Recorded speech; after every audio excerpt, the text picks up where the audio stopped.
The Harmattan wind whispered secrets through the dry grasses. It was the season of brittle leaves and hazy skies in the village of Mansi. In a modest hut, Adana laboured. The village held its breath, as it always did for new life. But this arrival was different. It was quiet. Too quiet. Kalo, her firstborn, entered the world not with a wail, but with a deep, unsettling calm. His eyes, dark and ancient, seemed to already carry the weight of unspoken stories. His mother, Adana, held him close. Her heart pounded like a ceremonial drum. Fear, cold and sharp, pricked her skin. Was this silence an omen? A sign from the ancestors she could not yet decipher? The old midwife, her face a map of wrinkles and wisdom, peered at the child. She hummed a low tune, an old song meant to welcome spirits. She looked at Adana. "Some children," she said softly, "arrive like the morning mist. They come to observe the world before they speak to it." Kalo's father, Okoro, a man of few words and many worries, entered. He looked at his son. The silence in the hut was heavy. He had hoped for a strong cry, a sign of a vigorous spirit. Instead, he found this quiet gaze. He picked up the child. Small, so small. He named him Kalo, meaning one who is watched over by the spirits. Perhaps this name would offer protection. Perhaps it acknowledged the unusual stillness that surrounded his birth. The elders of Mansi heard of Kalo's silent arrival. They nodded gravely. They spoke in hushed tones over bowls of palm wine. "A child born in such quiet," one said, "may walk a path different from others." Another added, "He may carry burdens meant for older shoulders, or he may see what others do not." The village watched and waited. Kalo's life began not with a shout, but with a profound, echoing silence that would follow him for many years. Mansi was a village that knew hardship. The red earth, though fertile, often yielded less than what was needed. The rains were sometimes shy, and other times they fell with a fury that washed away young shoots. The yam barns, the pride of every man, often showed more empty spaces than full ones. This year the harvest had been particularly poor. The sun had been relentless. The yams were small, their skins tough. Hunger was a quiet guest in many homes, an unwelcome shadow. Kalo's family felt this scarcity deeply. Their hut, thatched with palm fronds, leaked when the rains were heavy. The sleeping mats were thin, offering little comfort from the cool earth. Okoro, his father, toiled from dawn till dusk. His hands were calloused, his back bent. He coaxed yams and cassava from the stubborn soil. Yet the land gave back sparingly. Adana, his mother, stretched every meal, her face etched with worry as she measured out the day's portions. Okoro would return from the fields, his face grim. He would sit by the fire, saying little. The silence in their home was often born of unspoken anxieties. Kalo, even as a very young child, sensed this. He saw the lines on his father's brow. He felt the quiet sighs of his mother. He learned early that life was a struggle, that food was precious. That joy was often a fleeting visitor, quickly overshadowed by the constant presence of need. In Mansi, people shared what little they had. A neighbor might bring a few extra plantains. An uncle might offer a piece of smoked fish. This communal spirit kept the worst of the hunger at bay. But still, there was never quite enough. The children's bellies were often not full. Kalo learned to live with this gnawing emptiness. It became a part of him, like the dust of the village that clung to his feet.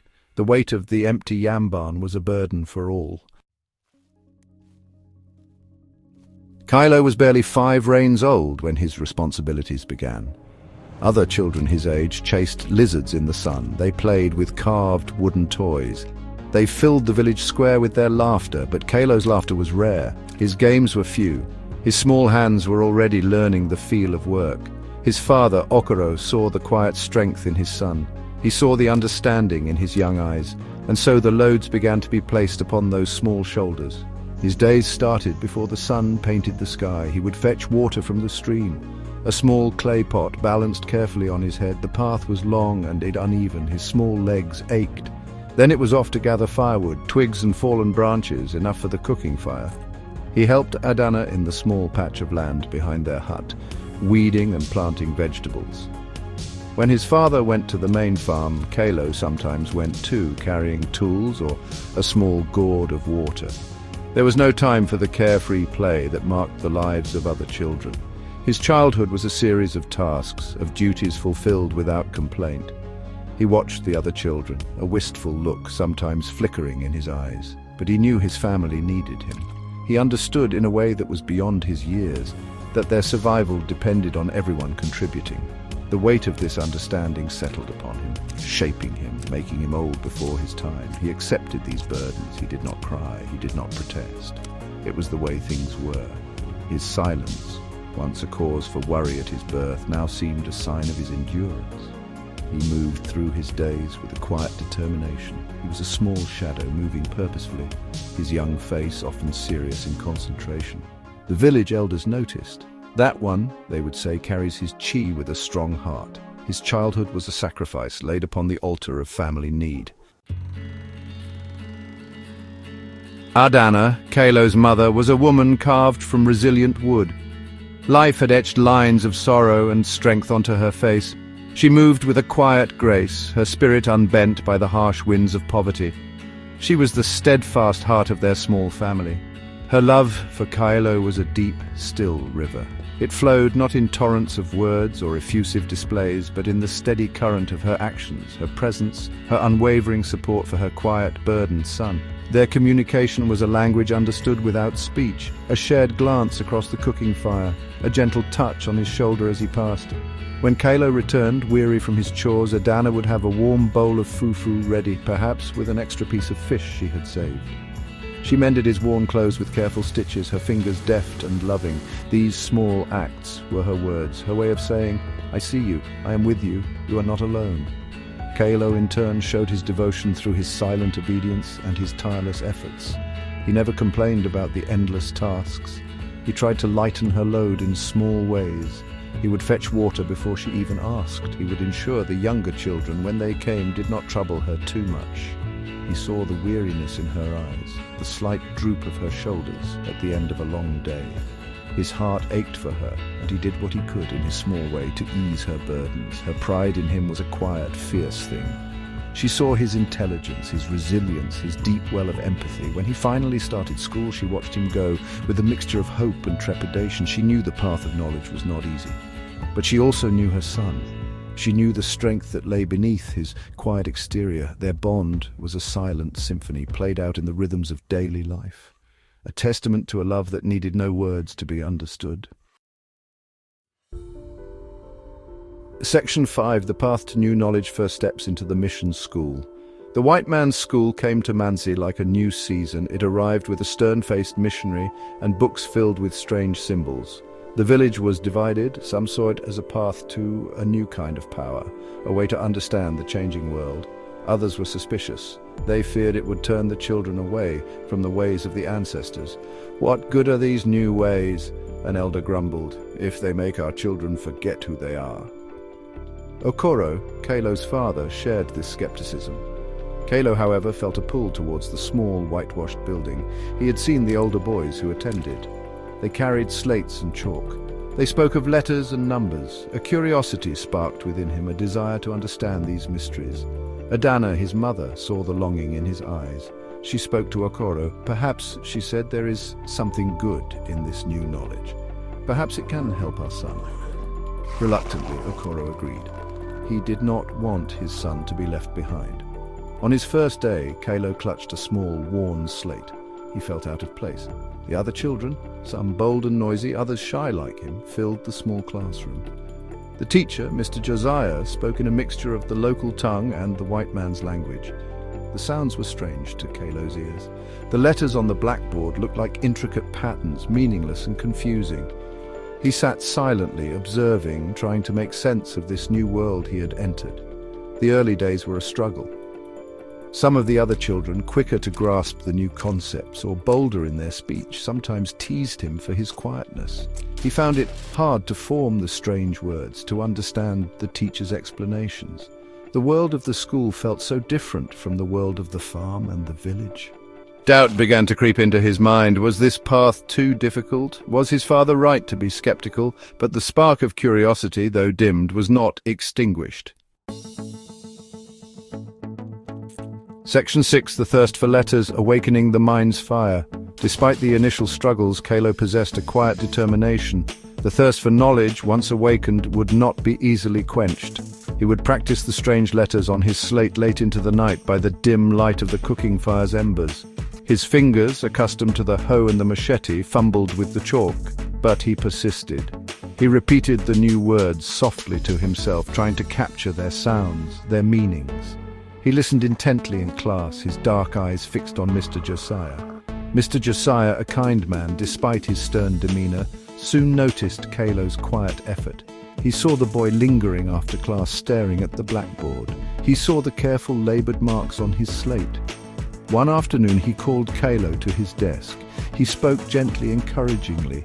He showed Calo how to hold the chalk properly, how to form the letters more easily. This small act of kindness was like water on thirsty soil. It renewed Calo's resolve. Then came the breakthroughs. One day, the meaningless squiggles on a page suddenly formed a word he recognized. It was like a door opening in a dark room.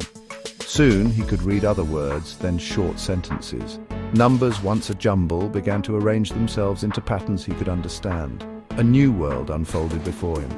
A world of stories, of ideas, of possibilities beyond the confines of Manzi. The fire in his mind began to burn brighter. Calo started to excel. His quietness in class was no longer mistaken for slowness, but for concentration. He answered questions with a shy confidence. He helped other students who struggled. Mr. Josiah often pointed to Calo as an example of diligence. A quiet pride swelled in Calo's chest. It was a different feeling from the satisfaction of a well-weeded farm plot. This was a victory of the mind, a step towards a future he was only beginning to imagine. Section 7, Keeper of the Little Ones, a brother's gentle hand. As the years passed, Calo's family grew. 2 younger sisters, Neka and Chika, arrived, bringing new joys and new responsibilities. Adana's hands were fuller than ever, Okoro's worries deepened with more mouths to feed, and Calo, now a young boy growing into adolescence, found his own burdens increasing. He was not just a son and a student, he was now an older brother, a keeper of the little ones. His small shoulders seemed to broaden to accept these new weights. He cared for his sisters with a gentle, patient hand. When Adana was busy with chores or at the market, Calo watched over them. He learned to soothe their cries, to feed them mashed yam, to keep them from wandering into trouble. He would carry Neka on his hip, her small arms wrapped around his neck, while Chika toddled beside him. He taught them small games, pointed out birds in the trees, and shared the stories he was learning from his books, translating them into simpler terms. Balancing his schoolwork with his duties at home and his care for his siblings was a constant struggle. He would often rise before dawn to study, his mind still sharp before the day's exhaustion set in. After school there were chores, and then his sisters needed his attention. Some evenings he would be so tired he would fall asleep over his slate. Yet he never shirked his responsibilities. He understood that his help was essential for the family's survival and well-being. The bond he formed with Neka and Chika was strong. They adored their quiet, steadfast older brother. Their innocent laughter and complete reliance on him were a source of comfort and motivation. He saw in their eyes a future he wanted to help build, a future where perhaps their loads would be lighter than his had been. His love for them was a protective shield, a promise to do his best for them always. They were another reason to strive, to learn, to hope. Section 8, The Elder's Gaze, Seeds of Future Harvests. Life in Manzi continued its familiar rhythm. There were seasons of planting and seasons of harvest. There were festivals to honor the earth and the ancestors. Calo grew taller, his quiet demeanor now imbued with a thoughtful maturity. His reputation in the village was that of a diligent son, a bright student, and a kind brother. People respected his hard work and his thirst for knowledge. He was still a boy of few words, but his actions spoke volumes. Among those who observed Calo was Elder Ezudu, one of the most respected men in Manzi. Ezudu had seen many seasons. He had witnessed the village change, sometimes for the better, sometimes for the worse.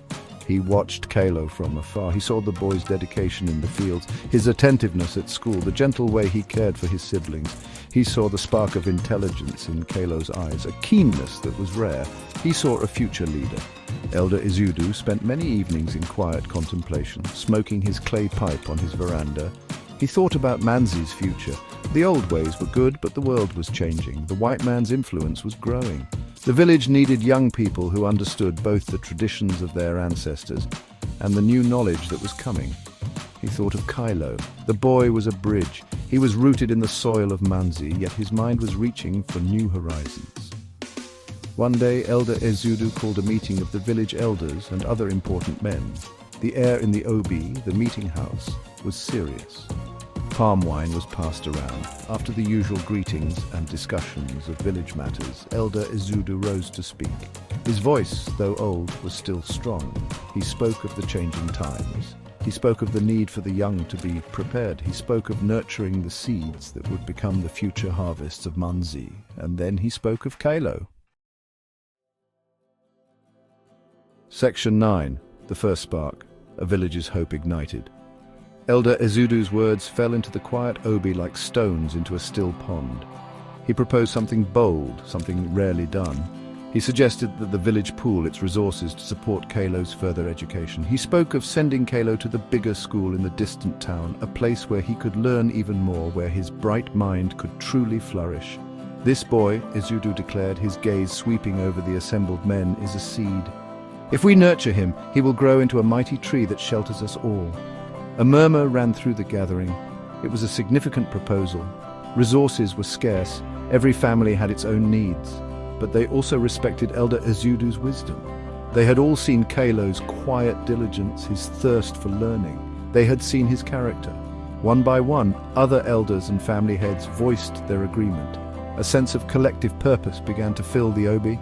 It was a gamble, yes, but it was also an investment in their collective future, a spark of hope in challenging times.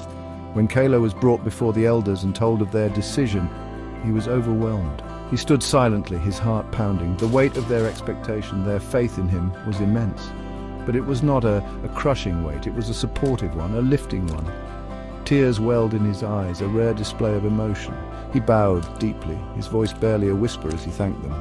A new path had opened before him, a path paved by the generosity and hope of his village. This moment was a turning point. It was more than just an opportunity for one boy. It symbolized the village's resilience, its ability to look beyond immediate hardship and invest in the future. For Kylo, it was the first true spark of a new flame, a flame of possibility, of potential.